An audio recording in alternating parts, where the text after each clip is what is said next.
নমস্কার, আমার politics topic চ্যানেলে আজকে আবার একটি নতুন প্রতিবেদন নিয়ে হাজির হলাম। সবার আগে আপনাদের কাছে বিনীত অনুরোধ, যদি আমার এই ভিডিও ভালো লাগে তাহলে আমার চ্যানেলটিকে সাবস্ক্রাইব করে পাশে থাকবেন। নিত্য নতুন ভিডিও পেতে আপনাদের সহযোগিতা হবে। আজকের প্রতিবেদনটি হল ভারতবর্ষ গণতন্ত্র দেশ। আমি হিন্দু সনাতনী ঘরের সন্তান, কিন্তু আমি একবারও এটা ভাবি না যে আমার ঘরে আমার ধর্মপুস্তক গীতা আছে কিনা, আমি কতটা গীতা পাঠ করেছি, বা আমি হিন্দু ধর্মটাকে নিজে কতটুকু মানি এবং সনাতন ধর্মের রীতিনীতি আমি কতটা মানি। যে ধর্মে, যে গীতায় শ্রীকৃষ্ণ বলে গেছেন, সব জীবের মধ্যেই আমি বিরাজমান, জীবে করে প্রেম যেইজন সেবিছে ঈশ্বর সেইজন। আমরা তা ভুলে গিয়ে আমরা এখন রাজনীতির ময়দানে এই ধর্মকে নিয়ে গেছি। সেই ধর্মকে নিয়ে গিয়ে এমন একটা জায়গায় আমরা পৌঁছে গেছি, একবারও ভাবছি না যে এর পরিণাম কি হতে পারে। আপনারা কি একবারও ভেবে দেখেছেন এর পরিণাম কি হতে পারে? দেখুন, আপনি যে পাড়াটায় বসবাস করেন, দু চারটে বেপাড়ার ছেলে যদি এসে ঘোরাঘুরি করে, আপনি ধরে তাদেরকে পিটিয়ে দিতে পারেন, এটা স্বাভাবিক ব্যাপার। কিন্তু আপনাকে তো একবার ভাবতে হবে যে আপনি সেই পাড়াতে গিয়ে, তাদের পাড়াতে গিয়ে আপনি কি করতে পারবেন। আপনার ঘরের সামনে এসছে বলে আপনি যা খুশি করে গেলেন, কিন্তু আপনি তাদের পাড়ায় গেলে আপনার পরিণামটা কী হবে, আপনাকে কে রক্ষা দেবে, আপনার সুরক্ষাটা দেওয়ার মতন আপনি ক্যাপাসিটি করেছেন কি না, আপনাকে তো ভাবতে হবে। না হলে আপনার কারণে, আপনার আচরণে আপনার পুরো পাড়ার লোকজন ক্ষতিগ্রস্ত হবে, সেটা তো আপনাকে ভাবতে হবে। আপনি যদি ভদ্র সমাজের হন, আপনি যদি মানবিকতা থাকে, আপনার মধ্যে যদি বিবেক থাকে, আপনি যদি সচেতনশীল হন, আপনি সেটা চিন্তা করবেন না যখন আপনাকে এই উগ্র হিন্দুত্ববাদী কথাবার্তা বা আচরণ কে দিয়েছে আপনাকে অধিকার। আপনি কার জন্য করছেন?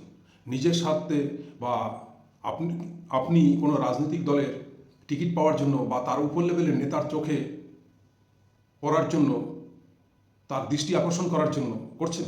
করতে গিয়ে কতটা সমাজের ক্ষতি করেছেন একবার ভাবছেন? আর আপনার উপরে যে নেতারা বসে আছে, তাদের এই নিয়ে কোনো মাথা ব্যথা নেই এবং এই নিয়ে কোনো প্রতিবাদও করে না। এবার মূল কথা চলে আসি। 25শে ডিসেম্বর গেল, দু একদিন আগে। এই 25শে ডিসেম্বরটা হচ্ছে খ্রিস্টানদের অনুষ্ঠান। বছরে একটাই অনুষ্ঠান হয়, তারা চার্চে যায়, চার্চে গিয়ে তারা তাদের ঈশ্বর যিশুর কাছে তাদের প্রার্থনা করেন। তাদের ধর্মাবেগ যাই বলুন না কেন, সব যিশুকে ঘিরে। বছরে এই দিনটা সজ্জিত হয়। কলকাতার বুকেও আপনি দেখেছেন, পার্ক স্ট্রিটের বুকে একটা অনুষ্ঠান হয়। সেখানে বাঙালি বলুন, নন বেঙ্গলি বলুন, খ্রিস্টান বলুন, সব ধরনের মানুষ সেদিনকার গিয়ে আনন্দ উৎসবে মিলিত হয়। এটাই বাঙালির কালচার, এটাই ভারতবর্ষে হয়ে এসছে আজ অব্দি। কিন্তু এখন দেখা যাচ্ছে কিছু রাজনৈতিক বা পলিটিক্সের লোকরাই এই ধরনের হিংসা ছড়াচ্ছে। তারা মাথায় গেরুয়া পেট্টি বেঁধে অনেক চার্চে গিয়ে ভাঙচুর চালিয়েছে এবং হনুমান চালিসা পাঠ করিয়েছে এবং থ্রেট ধমকি দিয়েছে। কোনো ফাদারকে ধরে একজন বলছে মেরি মাতা কিভাবে গর্ভবতী হলো, ভগবান কি করে গর্ভবতী হয়, এসব নানা রকম প্রশ্ন করেছে এবং ফাদারকে অপমান করেছে। যিনি ফাদারকে অপমান করেছেন, আপনারা হয়তো তার ডেটা দেখেননি। তিনি কোনো এক সময় মুসলিম ছিলেন এবং তার অনেক রেকর্ড ঢাকার জন্য সে এখন মেকি হিন্দু হয়েছে। আর আপনারা যারা আমরা সনাতনী ঘরের সন্তান, প্রকৃত হিন্দু ঘরের ছেলে, তারা তাকে সাবাসী দিচ্ছি আর বাহ বাহ করছি, বাহ আমাদের হিন্দুদের জন্য লড়ছে। এই ধরনের মানসিকতা নিচ্ছি। আচ্ছা বলুন তো, এর আগে কি রাম কি 2014 সালে এসছে? রাম কিন্তু জন্মান্তর থেকে আমরা শুনে এসেছি সে আমাদের ভগবান হিসাবে আমরা পুজো করেছি এবং হনুমানজিকে ভগবান হিসাবে পুজো করেছি, আমরা মেনে এসেছি। এবং যে কোনো জায়গায় যদি মন্দির দেখি, সেই ঝুঁকিয়ে তাকে প্রণাম জানিয়েছি, মনের আশা আকাঙ্ক্ষা তার কাছে নিবেদন করেছি। এরকমভাবে আমরা আমাদের সনাতনী ধর্ম মেনে এসেছি বা পালন করেছি, যে যতটুকু পারে। কিন্তু কোনো সময় উগ্রতা হয়নি, কারো অপর ধর্মের উপর আঘাত হানিনি এবং আমরা কোনোদিন এরকম উচ্ছৃঙ্খল হইনি। 2014 সাল থেকে এই উচ্ছৃঙ্খলতা দেখে আসছি, বাংলার বুকে কেন, তথা সারা ভারতবর্ষের বুকে। অনেকে বলবেন কোথায়, আমি তো দেখিনি পার্ক স্ট্রিটে হতে। পার্ক স্ট্রিটে হয়নি ঠিকই, কিন্তু যতগুলো বিজেপি শাসিত রাজ্য আছে, প্রত্যেকটা রাজ্যেতে এই তাণ্ডবটা চলেছে। এবং এই তাণ্ডব এতটাই হিংসার আকার নিয়েছে যে বিদেশগুলোতে, যেসব জায়গায় খ্রিস্টানদের দেশ এবং অধিকাংশ খ্রিস্টান জনবহুল এলাকা, সেসব জায়গায় এর কিন্তু প্রতিক্রিয়া পড়েছে। তার মধ্যে একটা দেশের নাম করি আমি, ক্যানাডা। ক্যানাডাতে দুজন ভারতীয়কে মেরে দিয়েছে এবং বলেছে এই কারণে, তোদের দেশে থাকতে গেলে জয় শ্রীরাম বলতে হবে, আর এই ধরনের অত্যাচার চালাবি, হনুমান চালিসা পাঠ করাবি, আমাদের চার্চে গিয়ে এরকম তাণ্ডব চালিয়েছি, তাই জন্য গুলি করে দিয়েছে, গুলি করে মেরে দিয়েছে। এবার যারা তাণ্ডব চালিয়েছে তাদের কারণে দুজন ভারতীয় সন্তান প্রাণ হারিয়েছে। পারবে এই তাণ্ডবকারীরা তার মাকে, তার সন্তানদের ফিরিয়ে দিতে পারবে না। দ্বিতীয়ত কথা, কম্বোডিয়ায় থাইল্যান্ডের সেনা ঢুকে বিষ্ণু দেবতার একটা বিশাল আকারের মূর্তি ছিল, মানে যেরকম আমাদের নেতাজির মূর্তি অনেক জায়গায় বসানো আছে, ঠিক সেরকম বিশাল আকৃতির স্ট্যাচু টাইপের করা, সেটাকে বুলডোজার দিয়ে ভেঙে দিয়েছে। এবং নিউজিল্যান্ডে অনেক শিখ পাঞ্জাবি যারা রয়েছে তাদের উপর নানা রকম অত্যাচারিত হয়েছে। এটা কিন্তু এর আগে ভারতের ইতিহাসে কোনোদিন শোনা যায়নি, কিন্তু এখন শোনা যাচ্ছে এই জয় শ্রীরামের তাণ্ডবে। আচ্ছা বলুন তো, এদের কি অপরাধ যারা এই অত্যাচারিত হয়েছে? আর এদের জন্য আপনারা কি করতে পেরেছেন? আপনারা কি করতে পেরেছেন? এবং আপনার দেশের প্রধানমন্ত্রী, যার বাহুবলে 56 ইঞ্চি মনে করেন এবং হিন্দুদের দেবতা মনে করে ফেলেছেন যাকে, তিনি কি সুরক্ষা দিয়েছেন? আর তিনি সেই বিদেশের প্রতি কতটা অগ্রসর হয়েছে এর প্রতিবাদ করার জন্য, এবং জবাবদিহি পর্যন্ত করেনি যে কেন আমার ভারতীয়দের মারা হলো, জানেন সেটা? তা আপনারা কার দলেতে এত লাফাচ্ছেন? যদি বলেন রাজনীতি করার জন্য, দলের টিকিট পাওয়ার জন্য, দলে মুখ চেনানোর জন্য, উপর নেতা, ভাই অন্যভাবে করুন। হিন্দু ধর্মকে বিক্রি করে নিজের স্বার্থসিদ্ধি লাভ করতে যাবেন না। আপনাদের মতন লোককে আমরা সনাতনী মনে করি না, কারণ আপনারা ধর্মটাকে ব্যবসা রূপে নিয়েছেন। ভারতবর্ষে থাকতে গেলে জয় শ্রীরাম বলতে হবে কেন? কি কারণে? আরে জয় শ্রীরাম তো আপনারা কখন বলছেন? আপনারা রাজনৈতিক স্লোগান বানিয়ে ফেলেছেন, সেই হিসাবে আপনারা জয় শ্রীরাম বলছেন, রামকে ডাকছেন। এছাড়া তো আপনারা রামকে ডাকছেন না, এছাড়া আপনারা তো ততটা ধর্মকে পালন করছেন না। তো আপনারা রাজনীতি করতে গিয়ে ধর্মটাকে এইভাবে ব্যবহার করবেন, আপনাদের জন্য আমাদেরকেও ব্যবহার করতে হবে, এটা ভুল ধারণা। রামকে বহু আগে থেকে আমরা হৃদয়ে রেখেছি। জয় সীতারাম বলতাম আমরা বাঙালিরা জয় সীতারাম বলতাম, আপনারা সিয়া রাম বলছেন। আপনারা নন বেঙ্গলি সুরে আজ পশ্চিমবাংলার বহু বাঙালিও জয় সিয়া রাম বলছে, কিন্তু বাঙালিরা, অপমর বাঙালি বহুকাল আগের থেকেই জয় সীতারাম বলেছে। আপনারা তো এত সনাতনী হয়েছেন, আপনারা এটা পর্যন্ত ভুলে গেছেন যে আপনাদের পূর্বপুরুষরা জয় সীতারাম বলতো, তারা জয় সিয়া রাম বলতো না। আজকের উড়িষ্যাতে সে হয়তো মুসলিম ভাইকে, তাকে পিটিয়ে হত্যা করেছে। কোথায় না, সেখানে বিজেপি শাসিত। সেই বিজেপি কথায় পড়ে আমি তাদের কাছ থেকে শিখব যে কোনটা হিন্দু ধর্ম, কোনটা সনাতনী ধর্ম। আপনার মা দুর্গাকে আপনার বিজেপির নেতা দিলীপ ঘোষ বলেছিলেন, দুর্গার জন্মের ঠিক নেই, দুর্গা আবার দেবী হলো কবে? তাকে আপনারা মানতে বলছেন, তাদের কথা শুনতে বলছেন। আর যেসব নেতারা আছে সনাতনী করছে, তাদের ব্যাকগ্রাউন্ডে অনেক কালচার, তাদের অনেক ভিডিও, তাদের অনেক প্রেম নীলা, তাদের অনেক যৌবন নীলা, সবটাই আমরা দেখতে পাই। কেন, সনাতনীতে কি এটা শিক্ষা দিয়েছে নাকি?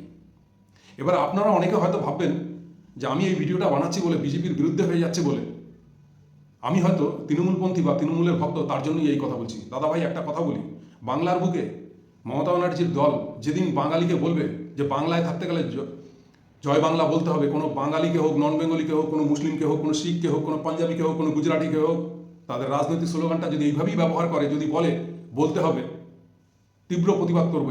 এ তো সাধারণ প্রতিবাদ করছি, এর থেকে তীব্র প্রতিবাদ মাঠে ময়দানে নেমে করব না।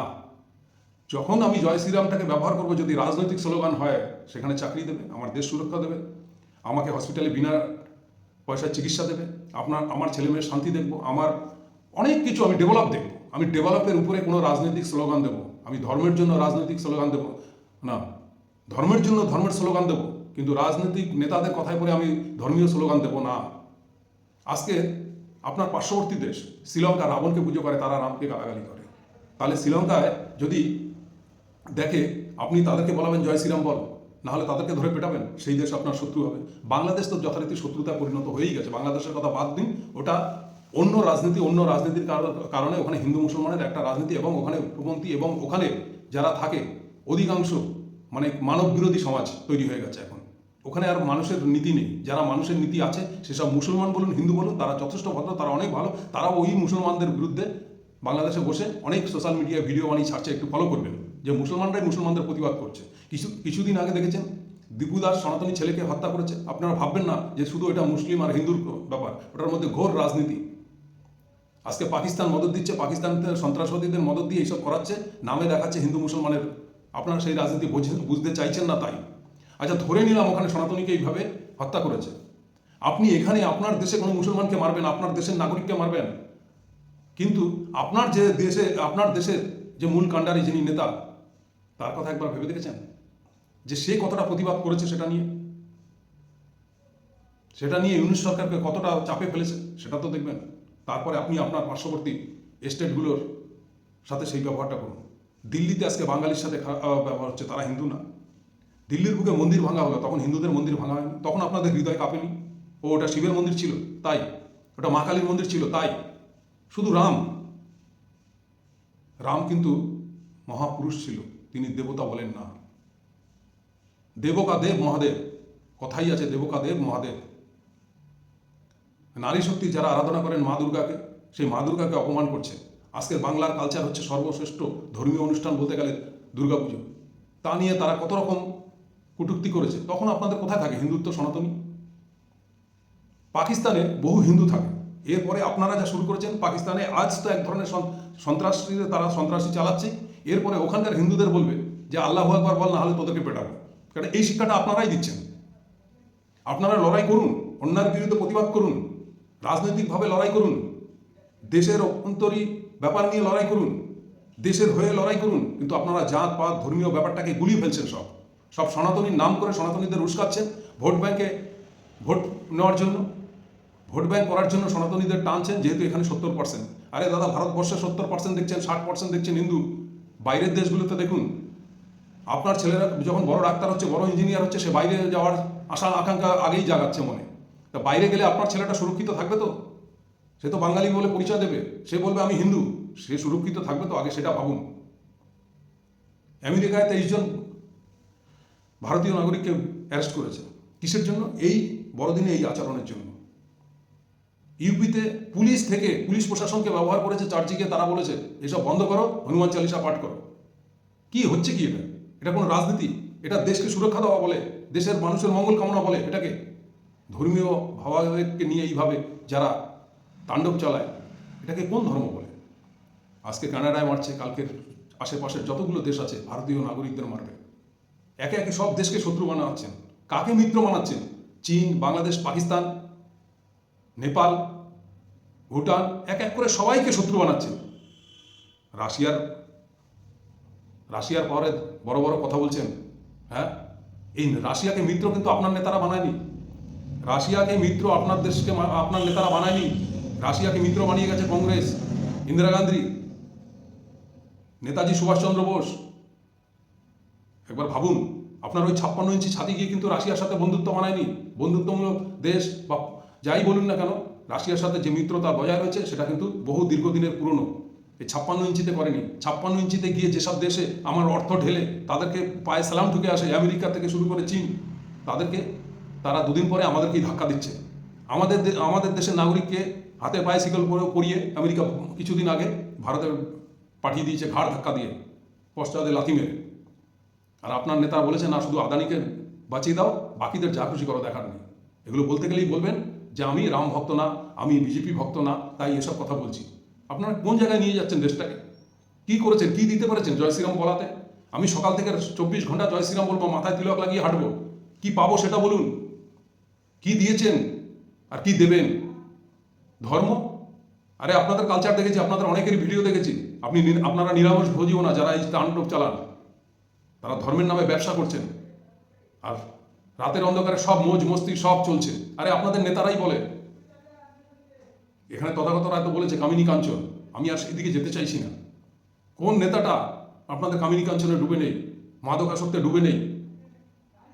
কলকাতার বুকে একজন সিং নামে একজন দাদাগিরি চালায়, সনাতনী করে, মাদক পাচারে পর্যন্ত ধরা পড়েছে। দ্বিতীয় কথা, সুরা পান না করলে ঘুম আসে না তার, গাঁজা না খেলে ঘুম আসে না। দ্বিতীয় কথা, মাছ মাংস না খেলে ঘুম আসে না, এবং কামিনী কাঞ্চনে না ডুবলে তার ভালো লাগে না। দিল্লির বুকে 27 বছর পরে ক্ষমতায় এসেছেন আপনারা, এসেই মাছ মাংসের দোকান বন্ধ করে দিয়েছেন, তাদের ব্যবসার পেটে লাথি মেরেছেন, কিন্তু দুটো কাজ দিতে পারেননি। মন্দির ভাঙচুর করেছেন, বস্তি বাড়ি ভাঙচুর করেছেন, তাদের বাসস্থান ফিরিয়ে দিতে পারেননি। ভাবুন, তাই ধর্মকে ইউজ করে এইভাবে দেশটাকে শেষের দিকে নিয়ে যাচ্ছেন। 2014 সাল থেকে আপনারা অ্যাডের মাধ্যমে খবরের চ্যানেলে মিডিয়া কিনে বলছেন দেশ এগিয়ে গেছে। কোন দিক দিয়ে দেশ এগিয়েছে বলুন তো? জিএসটি করে দেশকে কোন সা উন্নতির পথে নিয়েছেন? জিডিপি কোথায় আজকের একটা ডলার কিনতে গেলে ভারতীয় মুদ্রা দিতে হচ্ছে 92 টাকা। $1 দাম 92 টাকা, যা কোনো কালে ছিল না, এরকম এর অর্ধেক ছিল না। কোন জায়গাটা উন্নতি করেছেন নামকে বাঁচতে? হ্যাঁ, পাকিস্তানের সাথে সাধারণ যুদ্ধ করতে গেছেন, ট্রাম্পের ধমকি তো বন্ধ করে দিয়েছেন। বাংলাদেশ দিনরাত চমকাচ্ছে, মাথা ঘিরে বসে থাকছেন, চুপ করে বসে থাকছেন। উত্তর দেওয়ার ক্ষমতা নেই। কানাডায় দুজন ভারতীয়কে মেরে দিল, কোনো সারা শব্দ দিতে পারছেন না। উড়িষ্যায় মারছে ভারতীয়দেরই, তাই কিছু বলতে পারছেন না। দিল্লির বুকে বাঙালিদের পাঠাচ্ছে, তাই কিছু বলতে পারছেন না। সনাতনী সনাতনী করছেন, ফুটানি মারছেন, সনাতনী সনাতনী, কিসের সনাতনী সনাতনী করছেন আপনারা? সনাতনী আমরা কি মুসলমান?